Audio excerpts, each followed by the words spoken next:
Hello everyone, welcome back to yet another episode of the How's It Going podcast. Today we're joined with a very special guest.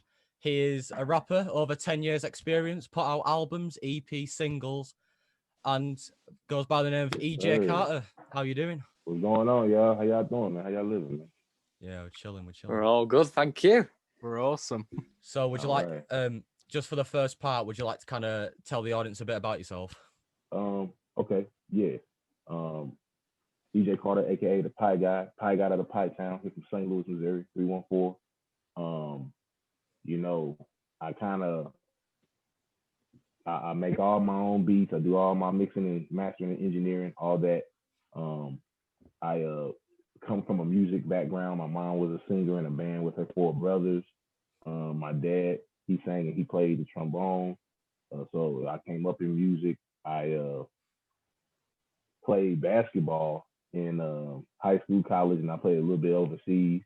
And kind of the whole time I was doing that, I was working on building my music career. And then when it like took off, and I just quit everything and just focused on it 100%, you know. And Yeah. You know, here we are, man. Been doing it for a while and really holding it down and, you know, holding on to my and taking advantage of my independence for as long as I can, you know. Just Yeah. So writing my own story. Yeah, we've been doing a bit of research of you as well, and we found out a lot of stuff which is quite interesting because I was looking up on your on Google because we were trying to get everything prepared for today's episode, and it said something about you kind of like skipping recesses, you know, in your school to like practice music. Yeah. I had a music teacher. His name was Mr. Potter. R.I.P. to him. He died a few years ago. Right. Yeah, he had lung cancer. But I would skip recess, man, to go and he would play the piano and he would help me find pictures and I would sing them. And, you know, just I learned, you know, how to structure chords and, you know, just a lot about music from him while I was in school. So I would skip recesses to do that and write songs. And this was long before I had a laptop to even make beats on or anything. It was just, you know, me just singing and putting songs down. Because I was actually in the choir first, you know what I'm saying, before I was even rapping. I didn't get introduced to rap till I was 11.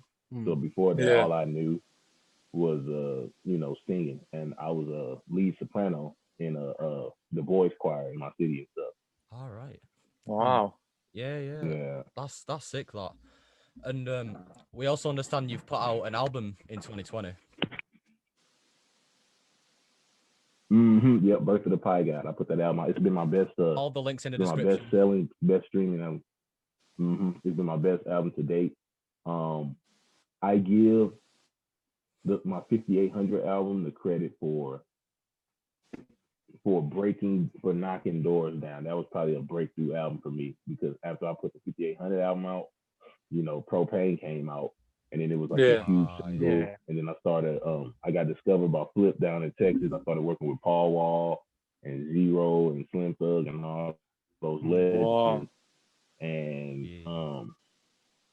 then, you know what I'm saying, I was able to get to this point now where I dropped Birth of the Pie Guy on my own, and it's done very well. So I'm just focused on getting all the videos and everything out for it and just really using it to grow my career. I feel like it's one of those albums that when people hear it for the first time, they're like, oh man, who is this guy? You know what I'm saying? So I want to use that to build. Yeah, man. You're just creating an image for yourself. And because you're independent, you know, that's another thing, isn't it? Right. And so I think Owen has got a few questions for you.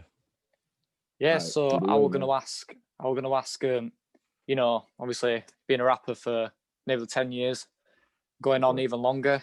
And I just think for anyone watching this episode right now, what advice could you give them in how to get started in music industry as a whole? Okay.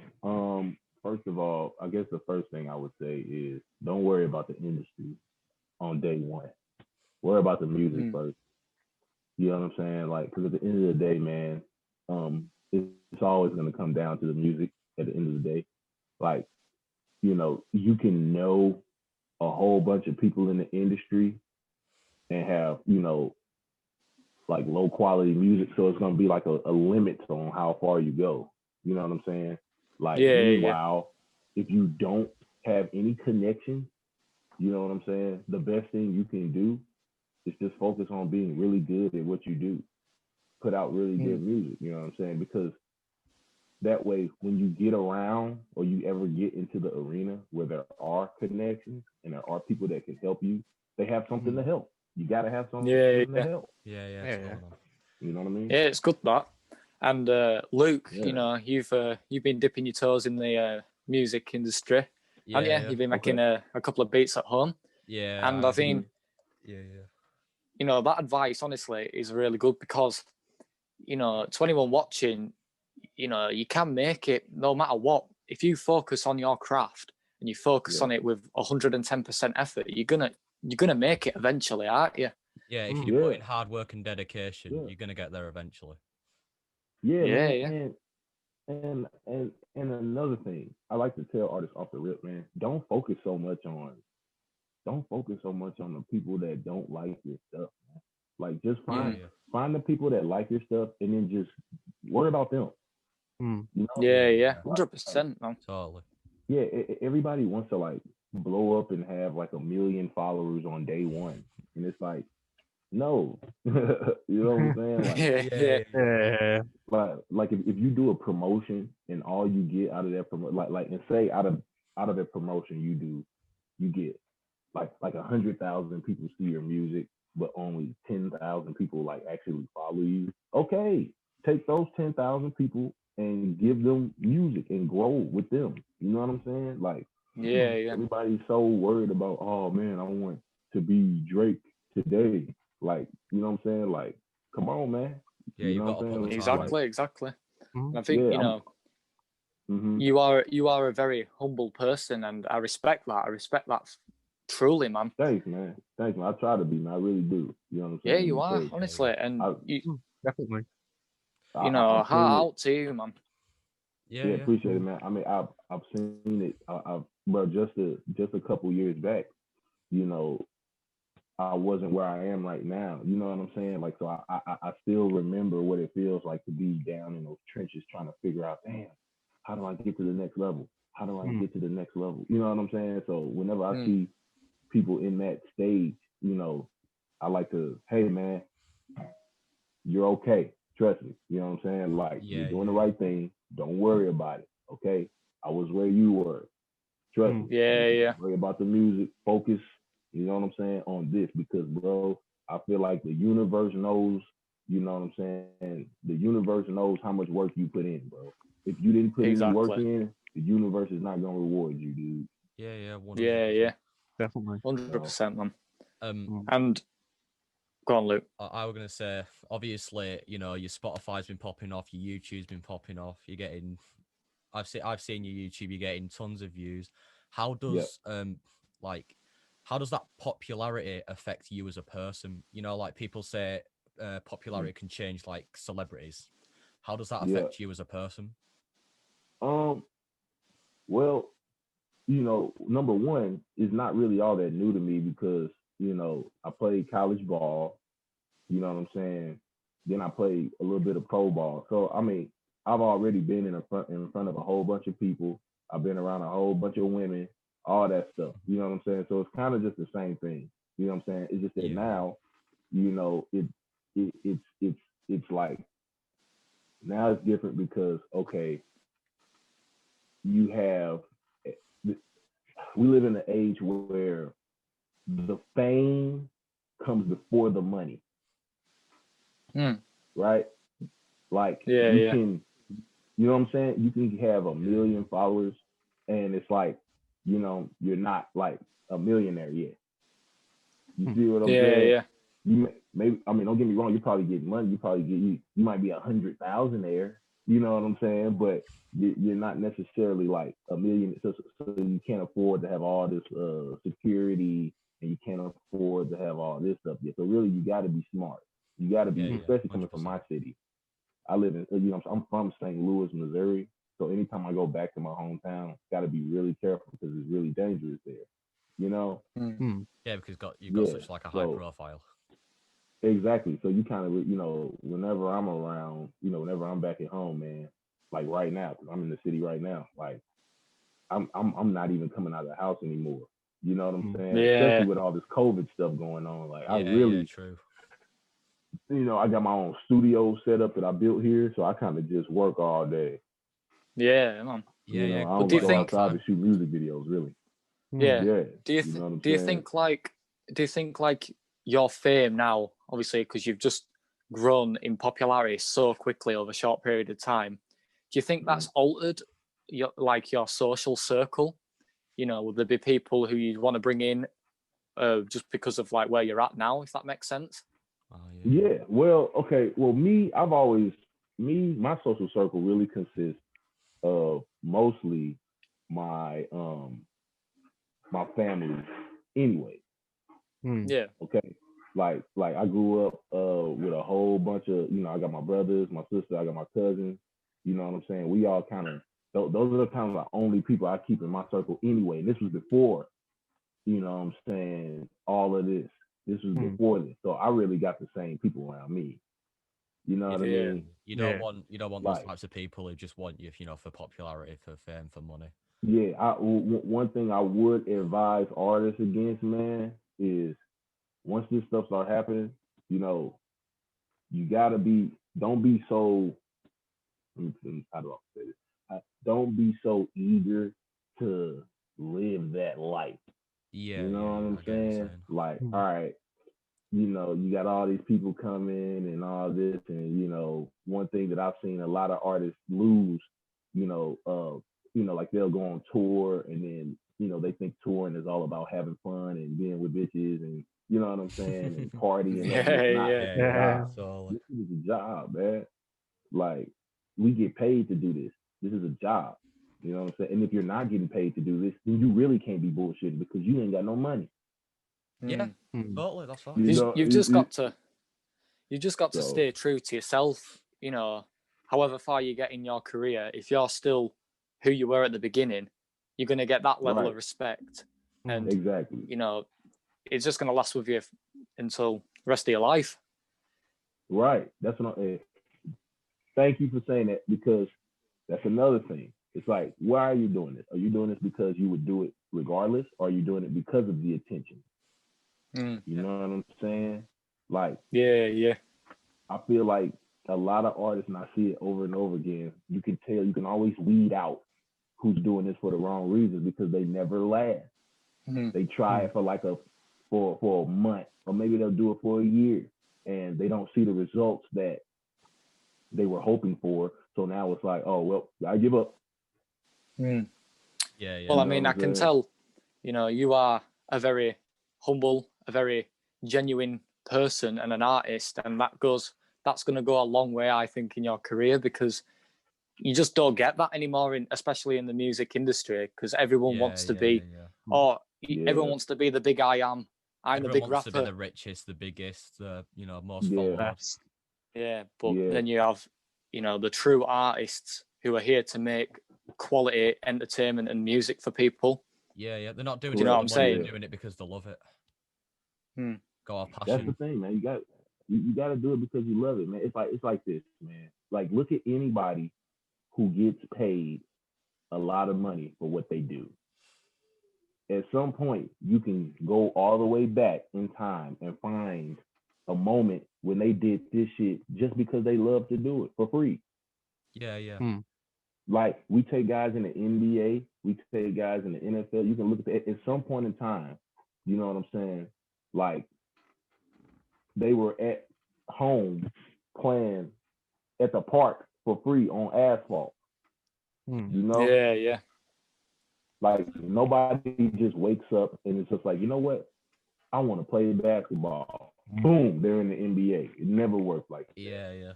Yeah. I think a good attitude to have is like so it's like that with music. Yeah. So it's like if you're passionate about it, then that's amazing. You do it. But then if someone says, "All right, this is really good. We'll offer you this amount of money, and you can keep doing what you're doing," that's a bonus, isn't it? So you're getting money to help your passion. And to be honest, I would advise artists to put as much money in as you can by yourself first. Yeah. Yeah, because it's like the more you put in, the more you're going to eventually get out of it. Do you know what I'm saying? Like, people forget, like, when you start getting signed to labels and stuff like that, like, hey man, you got to do what they say. Even if you had leverage coming into a deal, you know what I'm saying, you still got to include them on your decision. When you're independent, you could just be like, you know what, I want to make an album and put it out today. And you can do that right now today. Nobody's stopping you. You got all the control. So why not take advantage of that? Like, everybody wants to be signed so bad. And don't get me wrong, like, yes, that should be your end goal. But what I'm saying is, don't forget that while you're on the way there, take advantage of being independent, man. Put stuff out that when you want to put it out, do it how you want to do it. It's better that way, because when you actually end up going into a deal, now the label knows exactly what you're trying to do. They're like, oh, okay, so we don't have to we don't have to build this guy for real. All we have to do is just add fuel to the fire already. Yeah. And what would be like your advice on someone who wants to eventually get signed by a label?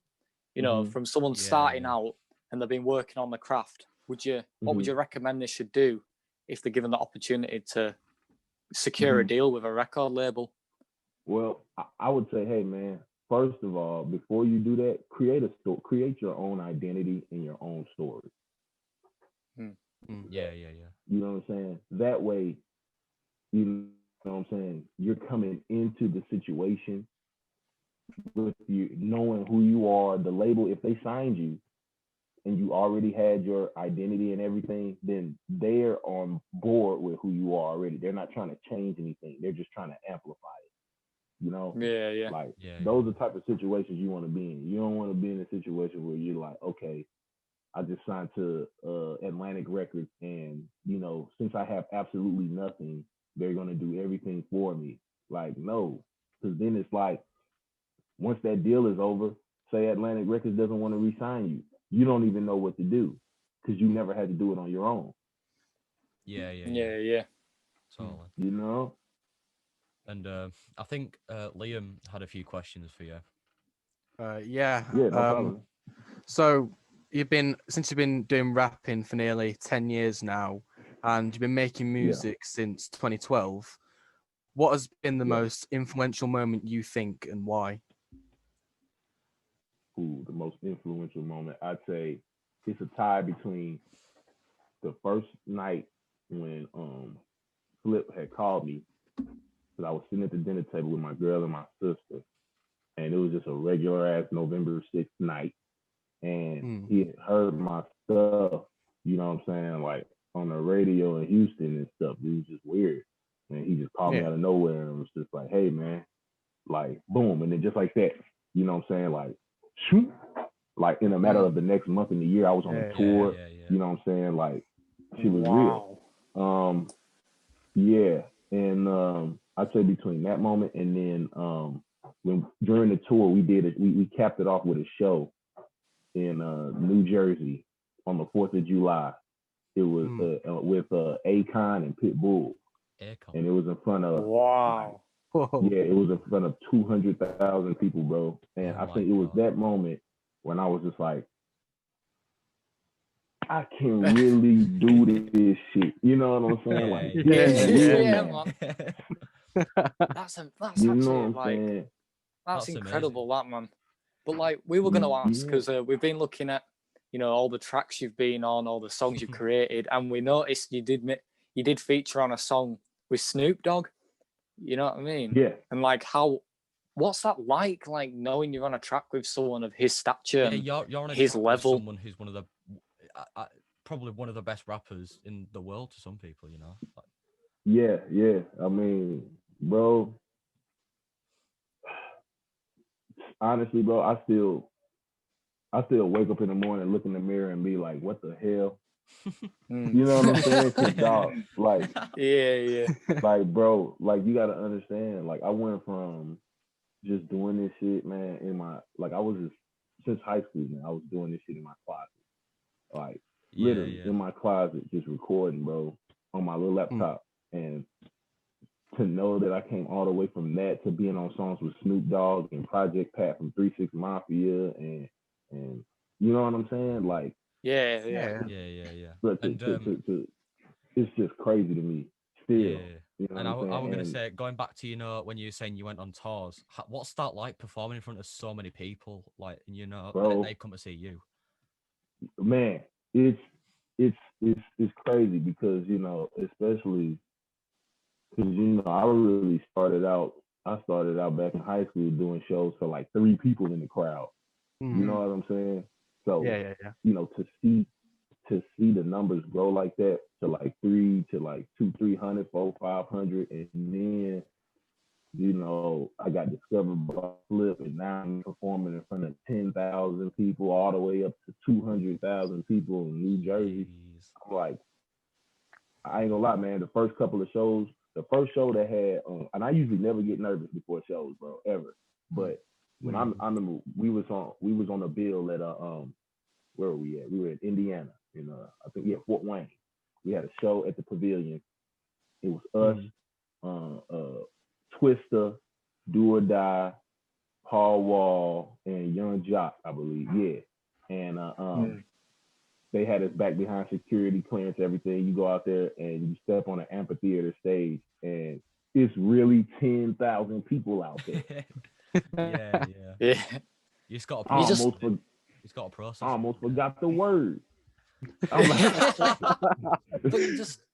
But I can't even imagine what it must be like going out on a stage and seeing 10,000 faces looking just at you and cheering for you. And they've paid hard-earned money to come and see your product. It just must be incredible to obviously be a part of that and live the dream of doing that for a living. Yeah, man. It's very fulfilling, man. But honestly, the best part to me was the behind the scenes learning experience. You get to learn how it all works, man. Like you get to learn how you're supposed to, create an artist rider where you list everything that you want at the venue.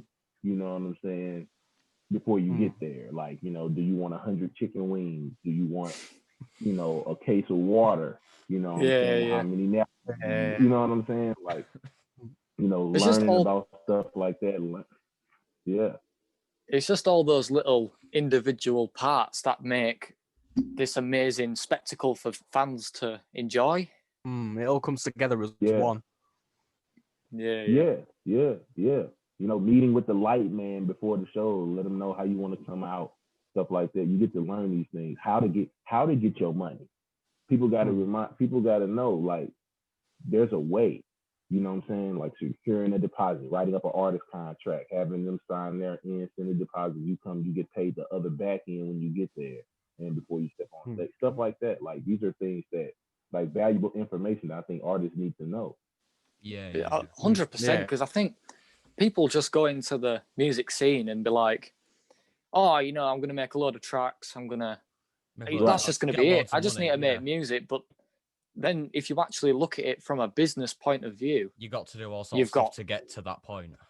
Yeah, you've got every little thing. Every little thing matters to make yourself successful. And that goes for anything. You want to be a writer, you want to be an actor, you've got to learn every little intricate part to get to where you want to be. Success. Mm-hmm. Exactly. And being independent helps you to have hands, like direct hands on. Yeah. And I was gonna bring this up as well. How much knowledge do you have of like the UK rap scene? I don't know much about it, but I do know about UK drill, grime, maybe. Yeah. So I'll take it you'd have heard of Stormzy and stuff like that. I've heard of Stormzy. I really like what's that guy? Dexter Valley. Dutchavelli. Oh Yeah. He won a track. I like him. I think. Yeah, he's good. Yeah. But like we were wondering, like, if you look at the US scene and then the UK scene, do you think, as being a American artist, do you see potential in the UK of, like drill and grime getting to the point of hip hop and R&B style of rap? Yeah. I mean, yeah, man. Like, honestly, this is why I'm so glad that I stuck with my passion and kept doing this, because, bro, we're in the internet age. Literally everything has a like, anything can get big, man. Like, you know what I'm saying? We're in the internet age, bro. Everything, like, there's a market for literally anything you want to do, man. Exactly. Seriously. Yeah. You know what I'm saying? And, you can find your fans at the click of a button. I see a whole lot of potential in every style of music, especially what's going on in the UK. It's already, I mean, that's why people like, like some of your bigger artists like Drake have adapted some of you guys' style, because they see that it's growing over there and it's only going to get bigger. Yeah. You know what I'm saying? Like, it's only going to get bigger. That's why this new New York style of drill rap is actually UK drill, actually. You know what I'm saying? Yeah. Like, Well, it's just like you said about the internet. The internet is a really powerful tool, and then look at all these different styles and ideas have just spread all around the world in a matter of like that. You know what I'm saying? Yeah. What were you going to say, Luke? I were just going to ask this as like a fun type of question. So if you could hop on a track with any artist in the world, like your dream feature, like someone's feature on your track that you've produced, you've wrote your verse, the hook, who would you want on? Either Jay-Z or Lil Wayne. Jay-Z. Oh, Jay-Z. That'd be a hard track, Yeah. Jay-Z like, and EJ. Yeah. Or even like 50 Cent or anyone like that. 50 Cent, 50 Cent's like my favorite rapper of all time. But you know what I'm saying? Like, I say Jay-Z or Lil Wayne just because, like, I feel like if I had been a big artist at the time when Mr. Carter came out, I would have been on the song. Yeah. My last name is Carter too, just like there. Yeah. Now that you're getting big and stuff, you've actually got you might have a chance to get like a feature with those types of people because of your status as well. Listen, if I ever get to the point of Jay-Z on my song or Lil Wayne on my, that's when I'll know I'm there. You've made it. Yeah. You've made it right to the top. Well, I mean, bro, you're already doing bits over in the US and, in and amongst each state. And I just think, if you carry on at your rate, you're going to boom, you know what I mean? You're going to be up there. I really can see that, as a fan of your music as well, I can see, I'm going to be saying to my friends in the next, like, however long, bro, you need to check out E.J Carter. Like, you just do. You just do, because funny enough, I was talking to my brother the other day, and I go, "Oh, we've got a rapper called E.J Carter on. We're really looking forward to it." And he goes, "All right, send us some tracks, and I'll give them a listen." And I'm not joking. He's just listening to everything now. He's like, bro, this is a banger, Yeah. I appreciate that, man, because I really do put a lot of hard work in it, man. And anybody who listens, I really like it, man. But as fans, we can tell. Yeah. It shows the effort you put in. It shows what at the end of it, how much of a good thing it is, and it shows your fans love it. We love it. It's such a great end product. Yeah, I appreciate that, man. I think something else which is good about you is you've got a good connection with your fans, because I've seen on some of your posts, you reply to comments, you reply to me as I hit you up to go on this podcast. As soon as you replied back, I got on a call with Owen and Liam, and I was like, mate, we've just got a rapper to come on our podcast. Yeah. And it's like we're kind of like a small podcast, and we're trying to build it up, and with such like a high profile kind of guest, this is the start of a good thing. I'm listening to your music as well. So I listen to music as well, and my favorite is Joyride, because of just the flow. Yeah, that's like my to be honest, that's my hottest song right now. It's getting picked up, it's been shared on a whole bunch of big TikToks and stuff like that. It's like, that's like my first song to really get like TikTok love. Like, you know what I'm saying? Like, kids are creating dances and everything to it, so it's kind of dope. You know what I mean? Yeah. As I said at the beginning, links will be in the description for EJ's music. Everyone check it out. I promise you, it will be a good experience. 100%. You're missing out if you've not heard my guy's tracks. Like, and subscribe to his get channel down there and give him a listen. Yeah. Give him a follow. And see, the thing is this though, man. You gotta have a connection with the fans, man. Like I never really understood why, artists, especially when they on their way up, why they wouldn't respond to fans. Like, I mean, you guys do understand that we wouldn't be anything without people that listen to our stuff. Yeah. I mean, you know what I'm saying? Like, if you've got a good relationship with if you've got a good relationship with your fans, those fans will stick with you till you're at the very top tier. You know what I mean? So if you don't, you could literally just say, I don't really need to listen to you. I'm going up, making money, making tracks. I don't really need any of you. I just do what I need to do. But then you get people who respond to the fans. They appreciate them like you do. And then you get those people who will constantly, listen to your music, stream it, like your photos on Instagram, share yourself about. It's about that positive relationship with your fans that it's probably one of the most important things about being a rapper, in my opinion. It is, man. It is. It's I feel like this, man. Now obviously you can't respond to everybody every day, but I mean you can always get back to somebody, man. Especially if they talking like you messaged me about a podcast, man. It's not like you were messaging me about some bullshit.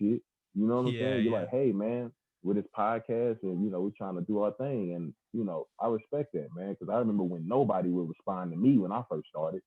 Nobody would respond. And I'd always promised myself I would never be that guy. I would never be that guy. Be the guy who but you see that's where you separate from the rest of the pack.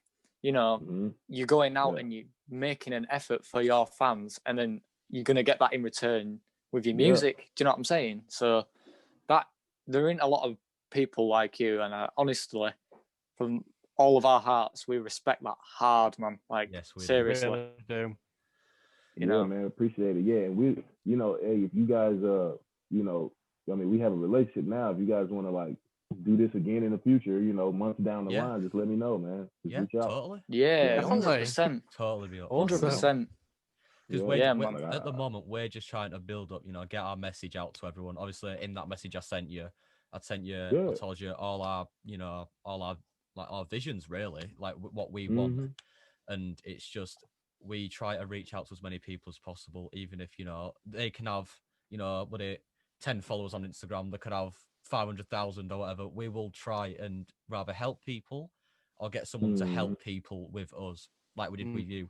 You're giving people inspiration, and I know from me, I feel inspired. Thanks, because I wanted to go into the music industry. I feel inspired to go do things because I'm just talking to one person.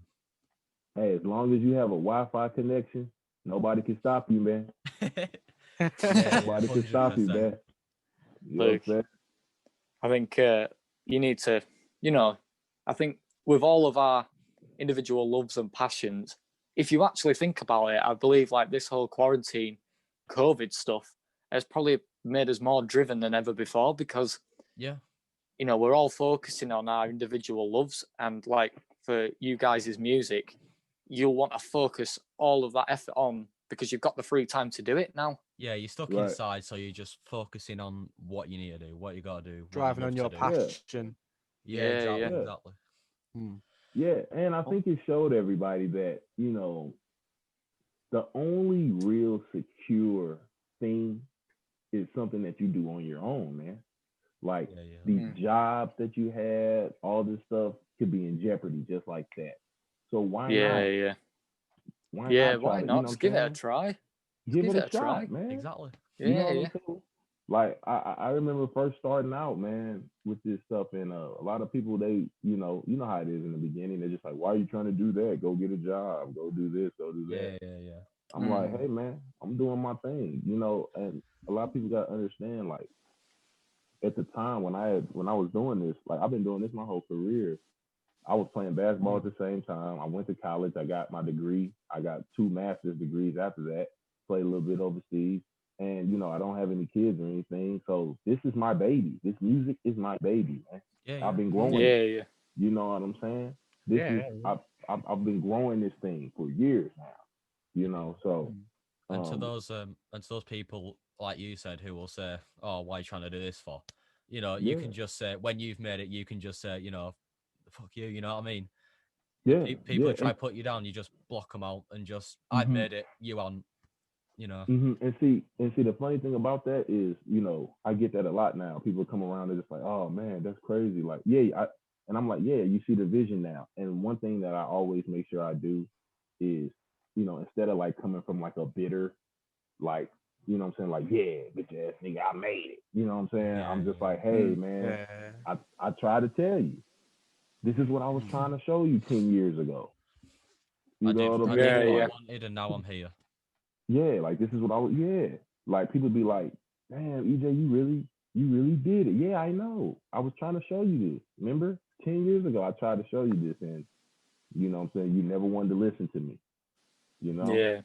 I think coming towards the end of this, I just wanted to ask you one more question, and it's just kind of like personal opinion. Do you have an all-time favorite song? That's what I want to know personally. Of my own? Yeah. Of your own, and like other artists, like that you've got inspired by. All-time favorite song. Ooh, that's a hard one. I think I got a nice. I probably got, from all my favorite artists, I got one song that I love the most from them. So, but I think from myself, my all-time favorite song for myself would probably be. It's a hard one, isn't it? Because you've got to realize that you've made all these, and you know, and so many to choose from. Yeah. And I'm one of those artists, man, that, you know, I'm really biased about myself. I love every song I make. You know what I'm saying? I love literally every song I make. I'd say one song that I listen to a lot, and I think might be, well, at least right now, my favorite song I've ever made right now is "Say No." It's on Birth of the Pie God. "Say No." Yeah. I wrote that song right after we had got off stage at after doing that show with AKON and Pitbull. We got off stage, and you know, we made it past you know, we went and did the meet and greet with the fans and stuff like that. And after security took us to the hotel, I was sitting in my room by myself, and I was like, wow. Like, you know what I'm saying? And that's when I started writing. I started pretty much telling the story on how I got from there to here. You know what I'm saying? Yeah. It was just a real reflective moment for me. So right now, I mean, and mind you, this changes every day. If you ask me this question tomorrow, it'll probably be a different song. But right now, I'm gonna go with "Say No." Yeah, man. So, thank you for coming on from all of us here. Yeah, thank you. Honestly, thank you. Yeah, and good, man. Everyone, and from all of us, link in the description. Go stream his stuff, man. It's good. You won't regret it. Yeah, dude, get out my guy's Instagram. Give him a follow. You know what I'm saying? For sure. You know the drill. Buy some clothes, man. We got buy some merchandise, bro. Get that merch in. Get that merch in. Yeah, we got merch. Yeah, but honestly, get it out there, man. on like a personal side, from all three of us, you know, we are so grateful for you just taking out a little bit of your time just to come and talk to us. Like you have no idea how much this has just meant to all three of us. It has been a real honor. Thank you so much. It has been a real honor. It genuinely really has. Yeah. Thank you, man. I appreciate you guys for having me on. I really do. So you're welcome. As I said, from everyone here, thank you for coming on. And as we said, link in the description. So ending it off, we will see everyone in the next episode of the How's It Going podcast. Yeah, guys. So see you in a bit. See you in a bit, guys. See you in a bit. Much love.